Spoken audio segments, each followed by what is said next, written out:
My friend Christianne has a successful career in marketing. But on the side, she was always interested to discover something deeper and more about herself. And on her journey, she got inspired because she discovered that something was very helpful for her. So I wanted to talk to her about that today.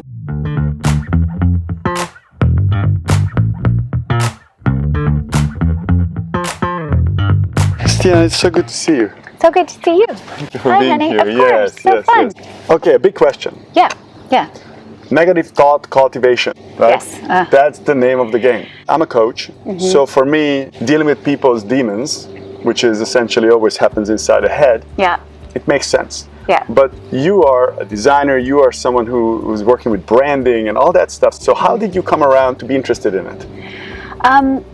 I would say that the biggest thing is, over my course of my life, is that I think negative self-talk, second-guessing myself, being very punitive with myself about not being perfect, not accomplishing something in the best way or a way I thought it should have been done, has plagued me my whole life and my whole career. Even though I felt like I came from like a very loving family, I wasn't overly criticized or anything, I had this mental talk going on all the time. I feel like even though I've been in front of people and had a big career and felt very successful, I had a lot of private moments of beating myself up, noticing that I could be feeling really happy about something but still entertaining this not quite good enough, or shame about something, or thinking I could have done it better. Shoulda, coulda, woulda, could have done it different. For all of us, that is an issue, but I think for women especially, there's a lot of that. There's so much comparison. So measuring up as a woman in our pop culture is a challenge. Is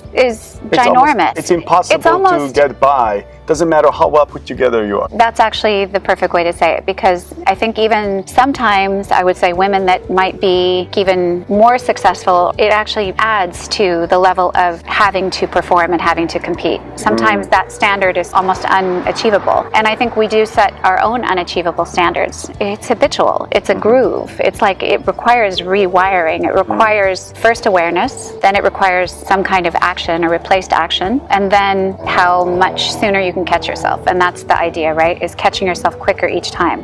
So once you identify a negative thought or behavior, something that isn't serving you, you really have to say, okay, I caught myself, right? So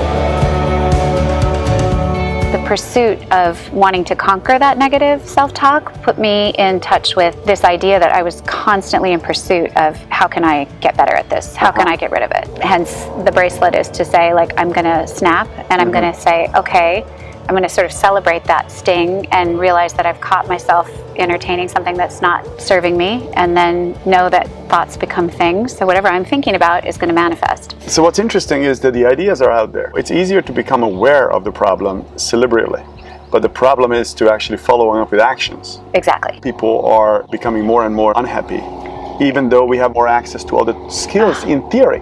The gap becomes more obvious, that how big it is between becoming aware of something and actually practicing it. You came up with something for that. Yeah, it's called Love Snap, and it's a cognitive behavioral therapy bracelet.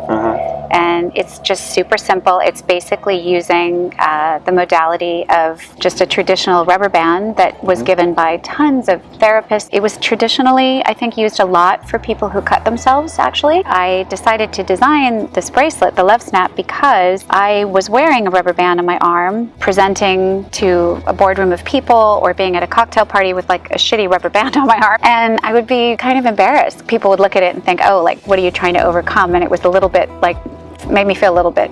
It was almost like a twitch. Yeah, like a twitch. Yeah, and I was like, you know what? It's a stylish reminder to talk nice to yourself. Every time I look at it, I remind myself, like, oh yeah, like I want to say good things to myself. I want to weed out the thoughts that aren't serving me. It's so important to have a ritual. It's so important to have mantras. It's so important, like you said, to have action. And we have all this amazing resource of information, but it's the little tiny day-to-day rituals, whether it's breathing or drinking water or making sure that you're, incorporating positive thinking in your day in some way, that you're really aware. It's really that awareness and then action. I've never really met anyone who was not interested to becoming better. But why does that not happen? It's because people forget. You know, that's a very important part of it. You're so People right. want to meditate, they want to exercise, they want to have good rituals, good behavioral patterns, but we get caught up with the patterns that are governing our lives currently. Exactly. And it's very easy to get lost in those patterns. And then at the end of the day, you're, oh, I forgot to meditate. Oh, I forgot to pay attention to this. Oh, I forgot this. Devices like this are good because they remind you.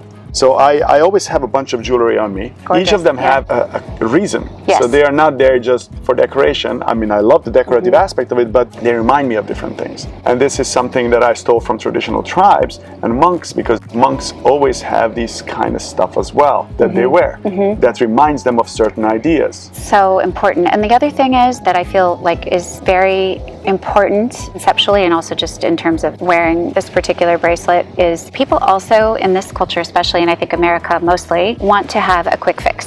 They want an easy answer.